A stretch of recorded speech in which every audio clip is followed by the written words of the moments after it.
Alright, philosophy. This is going to be the second installment of my, well, okay, not the second installment of philosophy, but the second installment of my series I'm doing on attempting to define human. Last time, we determined that the human being, or the person, or whatever, but using the human being, I guess, I don't know if I said this in the last video, but maybe I didn't even think of it then, but I'm defining human as the more spiritual sense, the human being, in that the creature which is, maybe on another occasion we can determine if it's higher or lower or anything like that than any other creature, but certainly considerable as separate from other creatures. One example, and what the first video went over, was self-awareness and consciousness, in which we determined that the human being must be, well, both self-aware and conscious, but that's because you can't be just one. Anyways, so, and of course, self-aware, again, I brought it up in the video, but self-aware not in the embarrassed about yourself meaning, but simply aware of yourself versus things which are not you, or not determinate on you. So, in this next video, we will attempt to define, as the title likely suggests, well, I guess I should explain first. This is gonna be a sub-series of the main. Okay.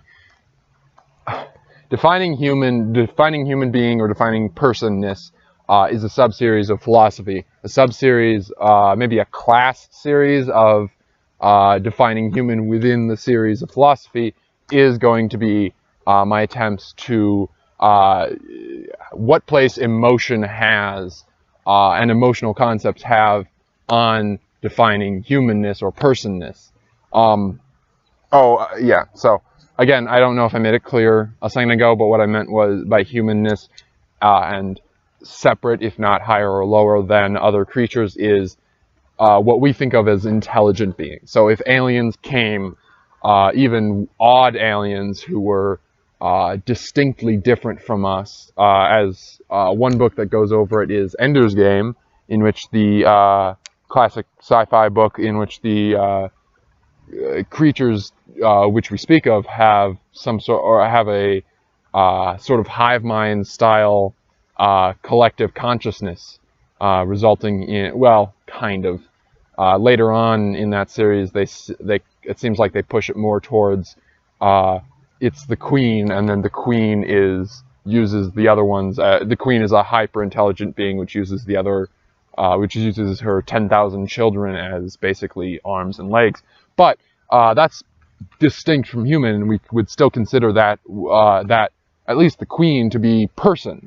So they would be within the qualifications of personness, and probably even her drones as they are being inhabited by the queen's consciousness.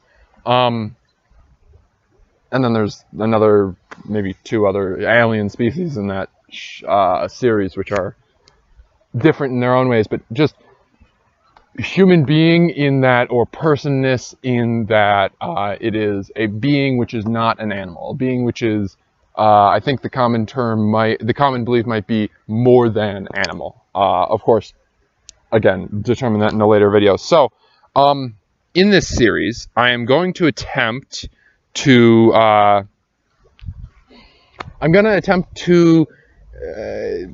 in this sub-series, this class series, I guess we're calling it, I'm going to attempt to explain how emotional concepts what emotional concepts a being must have in order to be, or in some cases not have, to be a person, or to be a human being, to be a being, perhaps. But no, I think rats and dogs and cats and all that can be beings as well. They're just not human or person beings. Anyways, so yeah, it's only been like what Oh, 5 minutes. That wasn't awful in explaining. But hey, this is kind of like a first in the series.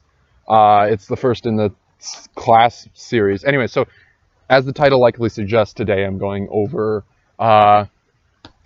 emotion. Okay, emotion, you know that.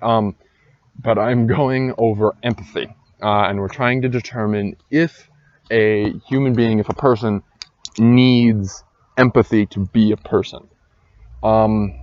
Empathy in this case being the, well, of course, I'm not supposed to define a word with itself, but seeing empathy as feeling something for another creature for its own sake. There might be another philosophy on my own actual definitions of empathy, but we'll use this as practical empathy, which might be in the title now. Okay, that's fun. Practical empathy being a more dictionary definable version of empathy, rather than the pure concept, an empathy that would require altruism. This is not an empathy which requires altruism. This is more a developmental psychology or evolutionary psychology sense of the term, in that it could be completely just because some hunter-gatherer group, the hunter-gatherer groups that we evolved from, simply needed it to survive. That level of empathy could still be considered empathy for this definition. What I'm considering is if creatures need empathy to be people, to be humans. For instance, one example is when you see another get hurt. Let's set aside the whole stranger in a strange land idea of laughing in that situation, not because you're cruel, but because you're truly empathetic. Which, by the way, read that book. It's kind of great in terms of sci-fi, but not kind of. It's fully great. So the example I guess I could give would be you see another get injured and you feel sad. More commonly, you'd say you feel sad for them. So what is to be considered is, if there were an alien creature, it sees another of its own species get injured, and it does not feel bad for that creature. Is that species still then human? Is it still personness? Does it qualify for personness? And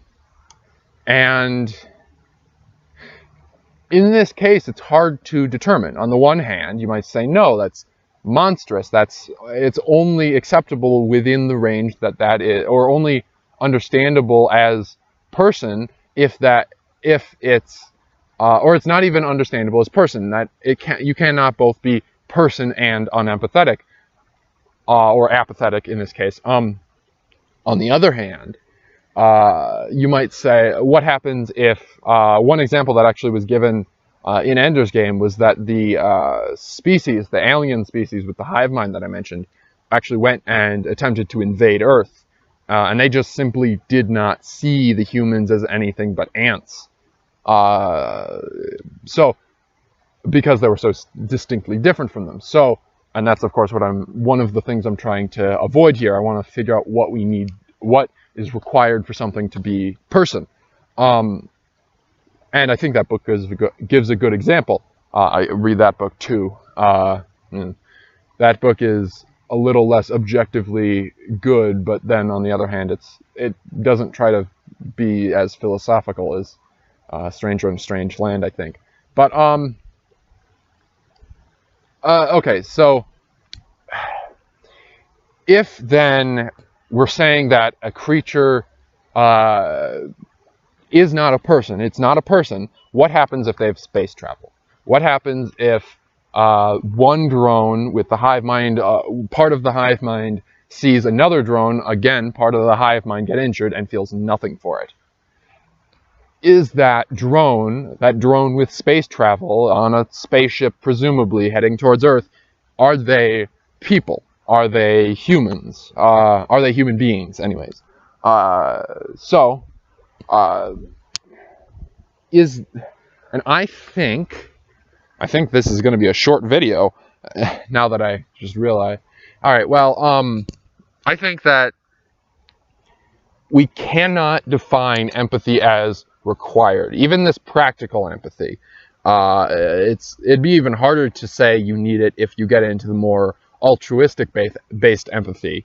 Although, well, you might want to consider a higher classification within the classification of personness, and count that as, and that would count as the altruistic, or maybe a lower classification, given altruists don't tend to reproduce as much as cowards, to put it bluntly.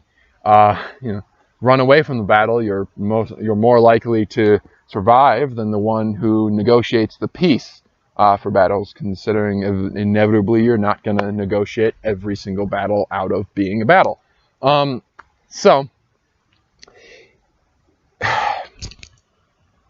I guess yeah, this is the first, well, it's the second in the Defining Human Being series in which I am able to say concisely, nope, we don't need this thing already. So understand that I don't want to make too many videos saying no about things that we don't need. We'd be here all day. But when I find something that's distinct and that needs to be considered, I'm going to make a video about it, and hopefully we'll end up with at least, we'll say, 2/3 of the videos being, these are things which are required to be human. But then, if we get too many of those things which are required to be human, we might exceed the range. You got to remember the space travel thing. Can a dog have a spaceship and fly it, much less build it? Is the thing. I should preface, I should have prefaced earlier, but I should preface that I'm coming from the perspective that if a creature is intelligent enough to have space travel, especially intergalactic space travel, although we haven't created that ourselves yet, but if they're intelligent enough to do something as complicated and as not as unutilitarian, pragmatic as space travel, something which, other than pretty much we want to, has no legitimate reason for it. In a society which is based on making the lives of its citizens better, has no particular reason to go to space. That's not going to do anything for its people, especially not the early stages of space travel. That said, if we ever figure out intergalactic space travel, that might have pretty great repercussions in terms of the human race surviving as a species, but at least until heat death, or whatever the scientists decide actually is how we're all going to get wiped out as a universe. But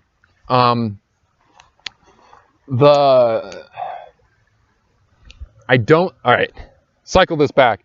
I don't think that a species which has space travel, something that complicated and useless on a practical scale, could be counted as anything less than person. That said, I think that you might have something.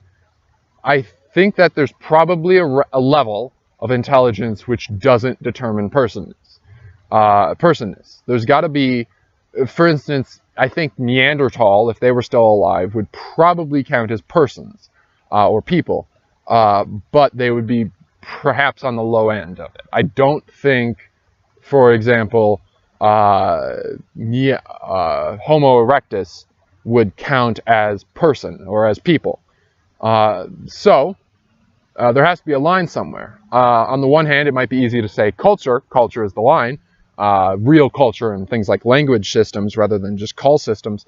But I think that the line might actually be a little further up the ladder. You might be able to have a creature which has language, even has basic culture, but doesn't have, but isn't a person, isn't a human being. So I hesitate, but I think for now the rough line that I want to draw as the absolute minimum for personness would be basic religion, or at least beyond realistic beliefs. For instance, there is evidence that Homo neanderthalis or Homo sapien neanderthalis, and we're Homo sapien sapiens. That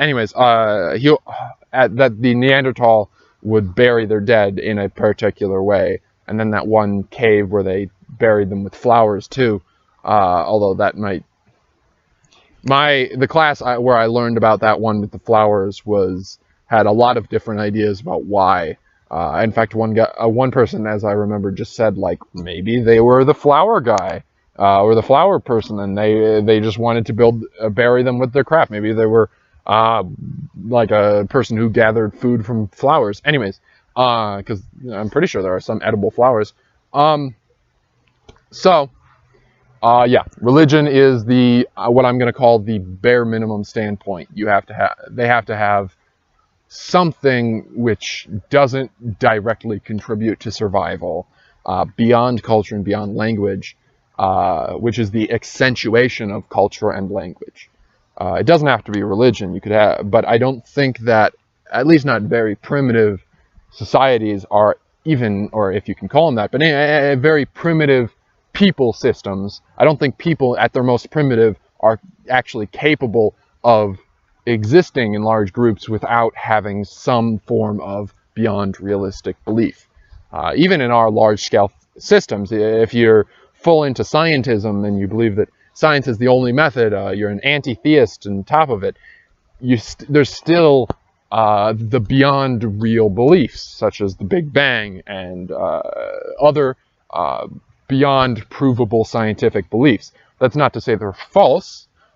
Same with the religious beliefs, but that's to say that they are so far beyond human experience that at best we can just say, with the knowledge we have currently, that it is the most likely scenario of how things worked out and would continue to work out, which is of course what religions were and kind of are and still are, and what science has recently become.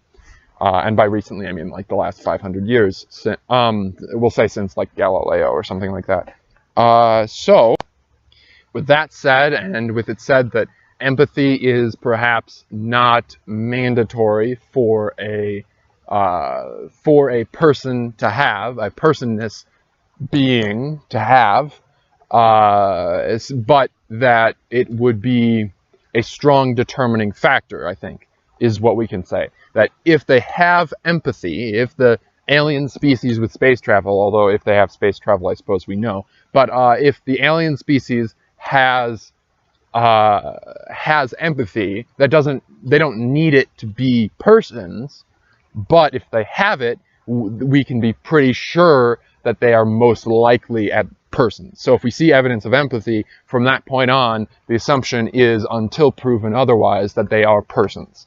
But it is not required to be persons. All right. Enjoy the generalized... No, this is philosophy. Enjoy the turkeys. Yes, enjoy them. They are fantastic to be around. Trust me.